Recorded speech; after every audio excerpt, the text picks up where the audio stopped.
Assalamualaikum warahmatullahi wabarakatuh. Selamat siang. Kami dari kelompok 1 ingin mempresentasikan produk kami yaitu BASI, Basreng BSI 6. Sebelumnya yang terhormat, Bapak Dani Chandra selaku dosen pengampu mata kuliah Entrepreneurship, dan izinkan saya terlebih dahulu untuk memperkenalkan anggota kelompok kami. Yang pertama ada Hervina Herawati, Intan Tajudin, Nadia Ratna Dewati, dan saya sendiri Natasha Risanti Saputri. Lalu yang terakhir ada Siti Fatimah Zahra.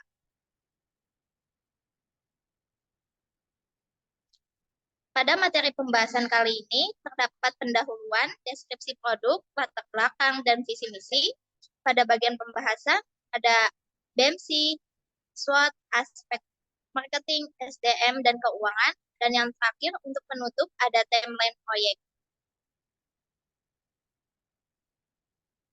Pada pembahasan problem akan disampaikan oleh Saudari Nadia Ratna Dewati. Untuk Nadia Ratna Dewati, saya persilahkan. Baik, terima kasih Saudari Natasha atas waktunya. Selanjutnya di sini saya akan menjelaskan problem. Pada tahun 2021, dunia sedang dihebohkan dengan adanya COVID-19, menyebabkan kondisi keuangan seluruh dunia menjadi turun. Namun sekarang ini, pada tahun 2023, kita semua telah berhasil melewati masa-masa sulit itu. Dan perekonomian di dunia pun sudah mulai membaik, khususnya di Indonesia. UMKM cukup dominan dalam perekonomian Indonesia dengan alasan jumlah industri yang besar dan terdapat dalam setiap sektor ekonomi, potensi yang besar, dan penyerapan tenaga kerja dan kontribusi UMKM dalam pembentukan produk domestik bruto sangat dominan. Sektor kuliner memiliki peluang yang besar dan menjanjikan dikarenakan nilai ekonomisnya. Salah satu usaha pada sektor kuliner yang kini sedang marak yaitu usaha makanan ringan. Budaya menyantap makanan ringan terbukti dari keberagaman makanan ringan di berbagai wilayah Indonesia. Makanan ringan juga sangat cocok untuk dinikmati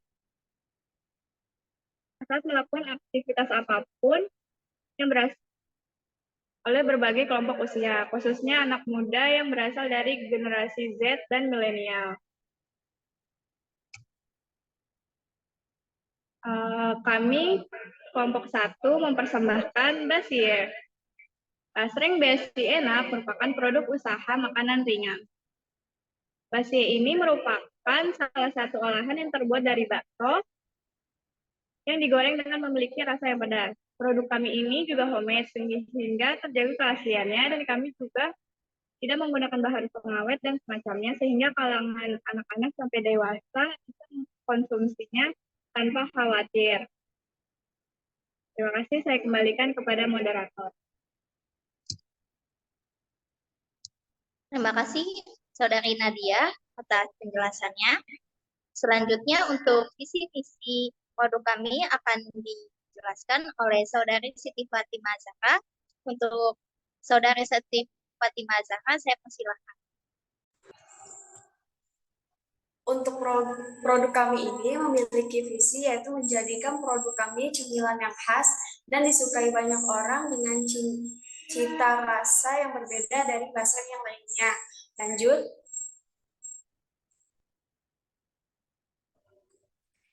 Untuk misi di tahun pertama, kami memberikan pelayanan terbaik kepada konsumen, menjadikan basreng menjadi makanan ringan yang disukai oleh semua kalangan.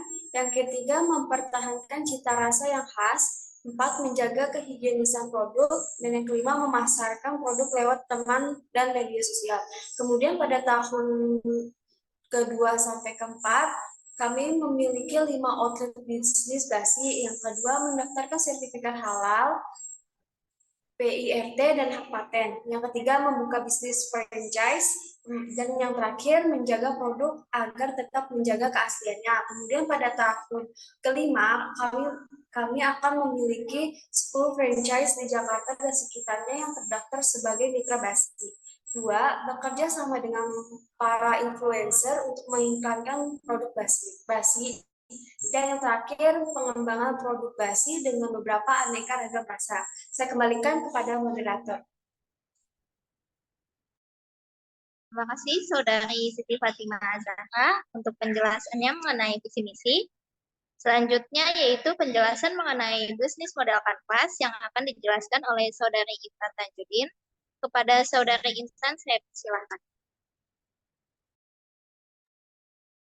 Terima kasih Natasha. Saya di sini akan menjelaskan tentang bisnis model kanvas. Yaitu yang pertama ada customer segment, di mana di dalamnya itu ada segmentasi geografis, yaitu basi ini akan menyeluruh di wilayah Indonesia. Untuk pembelian langsungnya dapat datang ke toko kami. Yang kedua itu ada segmen demografis. Di sini ada laki-laki maupun perempuan, pelajar, mahasiswa, dan pekerja, remaja sampai dewasa. Yang ketiga ada segmentasi psikografis. Ada remaja maupun orang dewasa yang menyukai makanan pedas dan gurih, dan ada untuk kalangan remaja maupun dewasa yang suka ngemil atau memakan makanan ringan. Selanjutnya yaitu ada customer relationship, yaitu di mana ada tiap pembelian produk dengan jumlah yang banyak, maka akan free satu produk. Yang kedua itu ada jika produk kami memiliki rasa yang tidak enak, akan kami ganti dengan produk yang baru. Selanjutnya, kami akan memberikan tes terlebih dahulu sebelum membeli. Terakhir yaitu mengantar pesanan kepada pembeli jika pemesanan dilakukan secara online. Selanjutnya akan dilanjutkan oleh saya, yaitu untuk value proposition yang pertama adalah basreng dengan cita rasa pedas dan gurih. Yang kedua, inovasi dan kreativitas dalam kemasan praktis dan aman. Ketiga, tanpa bahan pengawet, tahan lama, dan tidak melempem. Adanya jaminan garansi jika produk yang dihasilkan rusak atau cacat. Penggunaan bahan baku berkualitas dan higienis. Dan yang terakhir, harga yang bersaing dengan produk sejenisnya. Lalu selanjutnya ada key activities, di mana yang pertama kita akan membeli bahan baku terlebih dahulu.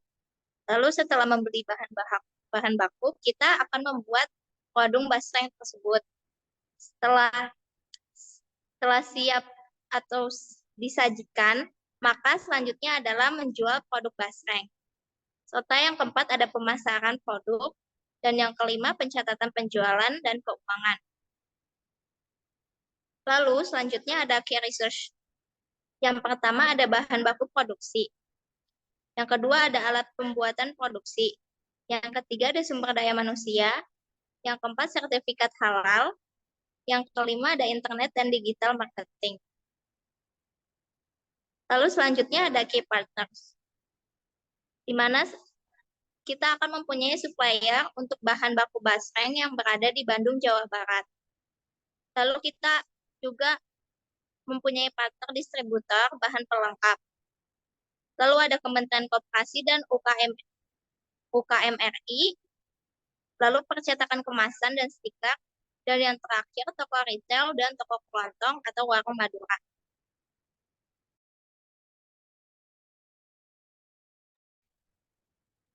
Selanjutnya itu ada channels. Yang pertama ada mulut ke mulut. Yang kedua kita akan lewat iklan di berbagai media sosial seperti Instagram, Facebook, TikTok, dan lain sebagainya, banner, dan juga brosur. Yang ketiga itu kita akan membuka toko offline dan online. Selanjutnya ada cost struktur, di mana ada biaya bahan baku dan bahan pembantu, biaya tenaga kerja dan internet, biaya peralatan, dan biaya business execution. Dan terakhir ada revenue stream, yaitu ada pendapatan penjualan. Selanjutnya saya akan kembalikan ke moderator. Terima kasih Saudari Intan untuk penjelasan bisnis model kanvas. Selanjutnya yaitu penjelasan mengenai analisis SWOT akan dijelaskan oleh Saudari Hervina Herawati. Kepada Saudari Hervina Herawati, saya persilahkan. Baik, terima kasih Saudari Natasha. Selanjutnya ada analisis SWOT.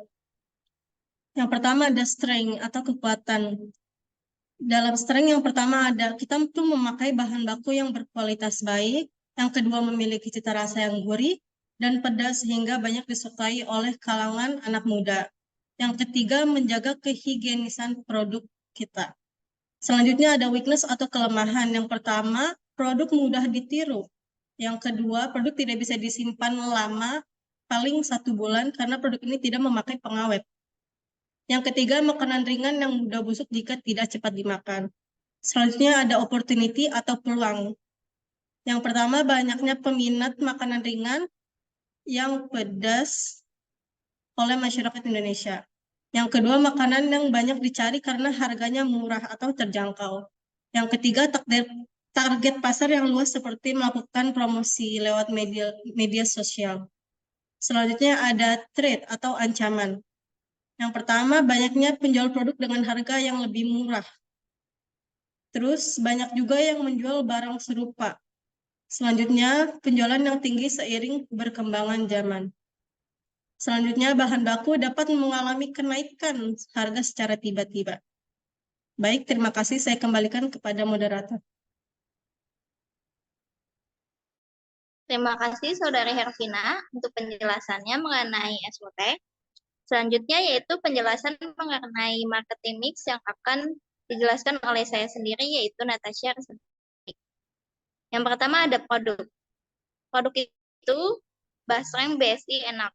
Yang artinya bakso goreng yang berbahan utama tepung tapioka, lalu diiris-iris dan digoreng sampai matang dengan ditaburi bumbu pedas. Lalu selanjutnya ada harga satuan yang akan kita pasarkan nanti atau kita jual, yaitu sebesar 12.000 per piece. Di mana kita juga mempunyai tempat atau toko offline kita, yaitu yang berada di Kemanggisan, Jakarta Barat, di mana tempat ini strategis karena dekat dengan Pasar Selipi Jaya.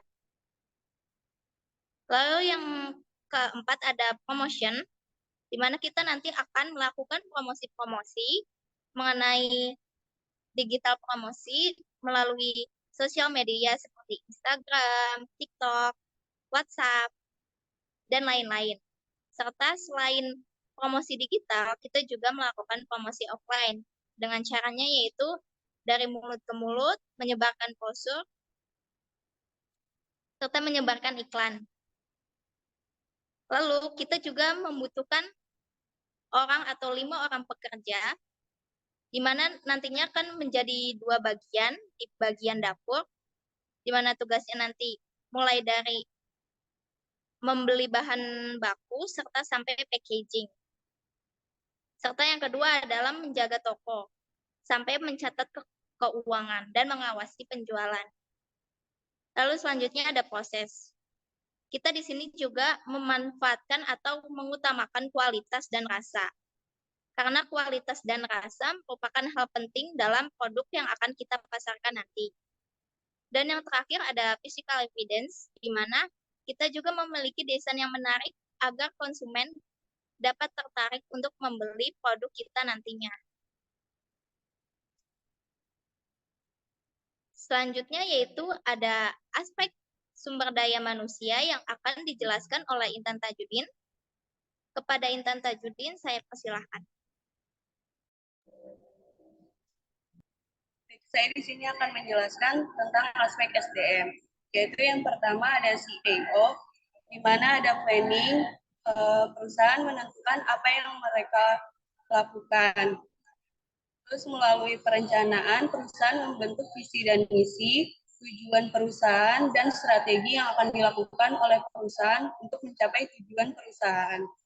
Yang kedua itu ada organizing, di mana proses yang dilakukan oleh perusahaan untuk memastikan seluruh sumber daya yang perlu digunakan tersedia. Yang ketiga itu ada actuating, di mana pelaksanaan SDM harus dilaksanakan secara optimal, sesuai tugas dan peranan pembagian tugas.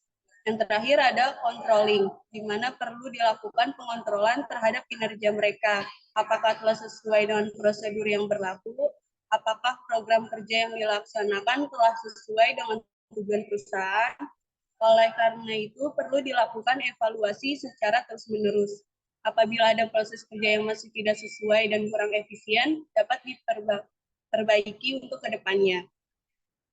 Yaitu yang kedua ada CEO founder, di mana berkontribusi dalam mengembangkan visi dan strategi jangka panjang perusahaan, serta membantu menetapkan tujuan yang harus dicapai.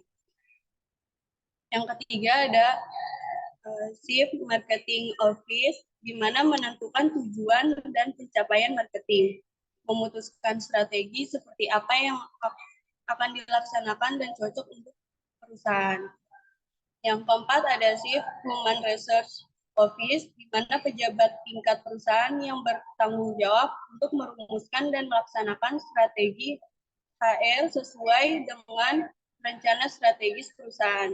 Misalnya perencanaan perekrutan dan kebutuhan karyawan, manajemen bakat, manajemen kompensasi, dan penilaian kinerja.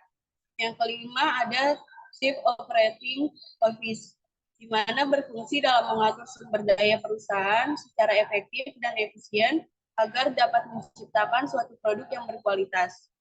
Dan terakhir itu ada Chief Financial Office, di mana bertugas bertanggung jawab dalam pengaturan dana perusahaan, baik pengumpulan dana maupun pembiayaan selama proses pelaksanaan perusahaan berlangsung.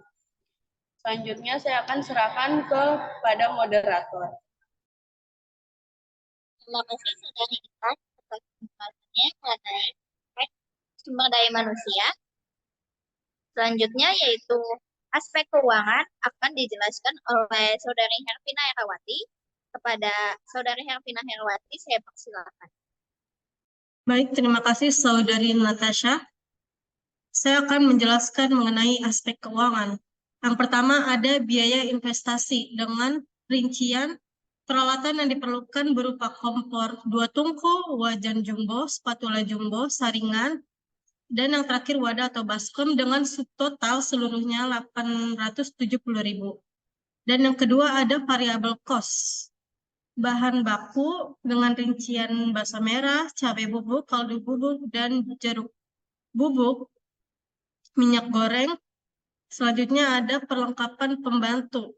Ada plastik kemasan, stiker kemasan, dan sarung tangan plastik dengan seluruhnya subtotal 2.768.000. Dan yang ketiga ada fixed cost dengan rincian biaya internet sebesar 100 juta. Jadi total keseluruhannya 3.738.000. Next. Selanjutnya ada business execution budget dengan rincian brosur produk, ada banner, ada standing banner juga. Dengan subtotal keseluruhannya 180.000. Dan selanjutnya kita akan menghitung break-even point. Mula-mula harus mencari nilai penyusutan peralatan. Berikut terdapat rincian peralatan kompor 2 tungku, wajan jumbo, sutil jumbo, saringan, dan wadah baskom. Dan sudah diperkirakan umur ekonomisnya, maka didapat biaya penyusutan tiap bulannya kompor 2 tungku sebesar 5.833, wajan jumbo 5.000, sutil jumbo senilai 4.167, saringan senilai 1.667, dan yang terakhir wadah baskom senilai 3.333. Jadi keseluruhan totalnya 20.000 penyusutannya. Next. Selanjutnya kita akan menghitung. Pertama ada harga per unit kita tetapkan 12.000.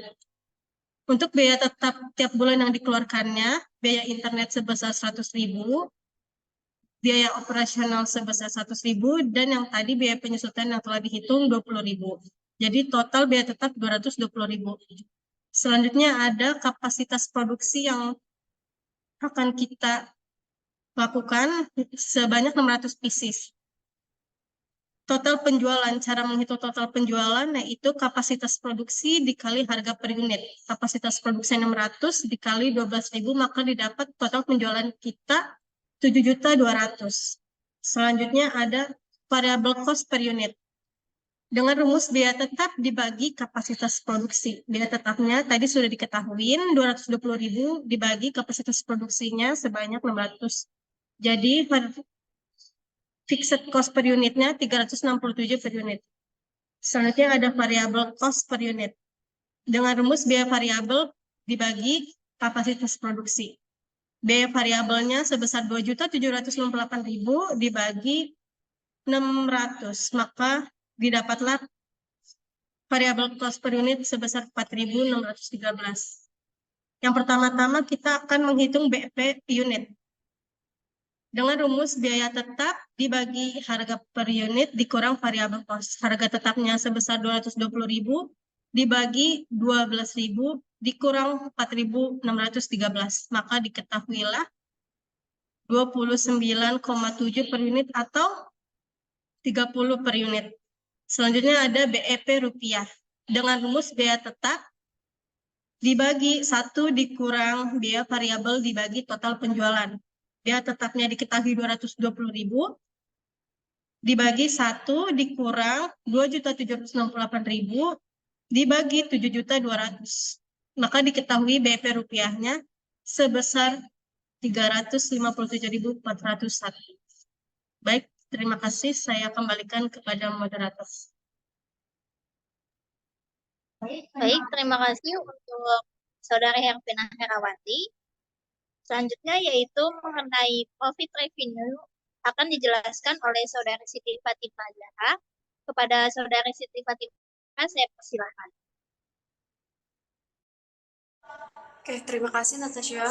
Di sini saya akan menjelaskan profit revenue sharing. Tadi kan sudah dijelaskan tentang BOP-nya, saya akan menjelaskan tentang labanya. Laba itu didapat dari total penjualan dikurang total biaya, di mana total penjualannya itu sebesar 7.200.000 dikurang 298, maka laba bersihnya yaitu 4.212.000. Nah, kita dalam pembagian laba itu kita untuk owner 75% dan untuk investor 25%. Jadi untuk owner itu 75% dikali 4.212, maka labanya 3.159. Kemudian untuk investor sebesar 25% dikali 4.212 sama dengan 1.053, maka total semua labanya itu 4.212. Saya kembalikan kepada Saudari Natasha. Terima kasih penjelasannya mengenai profit. Selanjutnya yaitu timeline proyek akan dijelaskan oleh Saudari Nadia Ratnadewati. Kepada Saudari Nadia, saya persilakan. Baik, terima kasih Saudari Natasha atas waktunya. Materi selanjutnya yaitu timeline project. Pada minggu pertama, kita akan membahas proses fiksasi ide dan rencana bisnis. Pada minggu kedua, kita akan melakukan survei bahan baku dan mitra bisnis, dan pembuatan konsep dan tampilan produk. Pada minggu ketiga, kita akan menguji coba produk. Pada minggu keempat, kita juga melakukan finalisasi produk. Dan pada setiap minggunya, kita juga akan melakukan dokumentasi. Terima kasih, saya kembalikan kepada moderator. Sekian presentasi dari kami. Mohon maaf apabila ada kesalahan kata, karena manusia tidak ada yang sempurna. Wassalamualaikum warahmatullahi wabarakatuh.